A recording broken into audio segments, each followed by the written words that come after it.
आज मी बनवत आहे शेपूची भाजी। तर तेलामध्ये लसूण टाकून ही भाजी स्वच्छ धुवून परतून घ्यायची आहे। तेलामध्ये लसूण परतला का भाजी टाकून घेतलेली आहे शेपूची।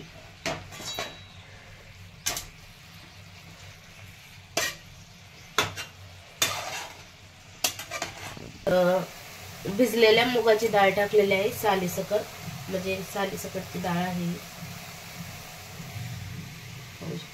भिजलेली घेतलेली आहे।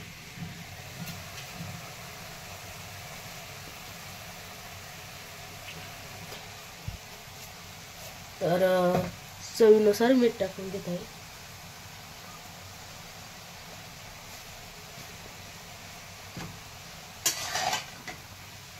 आणि आपल्याला यामध्ये लाल तिखट टाकायचं आहे, चटणी आणि शेंगदाण्याचा कूट टाकायचा आहे भाजलेले।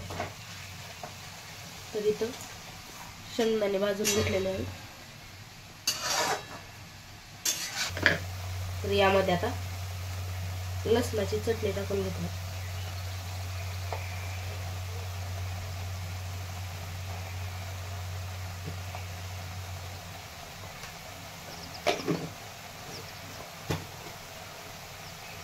चटणी मीठ टाकलेलं आहे। आता शेंगदाण्याचा कूट टाकून घेत आहे भाजलेला।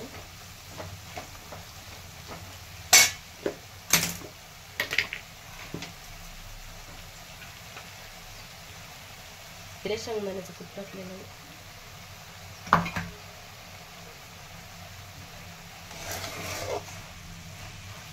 शेंगदाण्याचा कूट हे टाकून छान मिक्स करून घेतलेला आहे। तर खाण्यासाठी भाजी आपली तयार आहे, पाहू शकता। छान अशी शेपूची भाजी या खायला।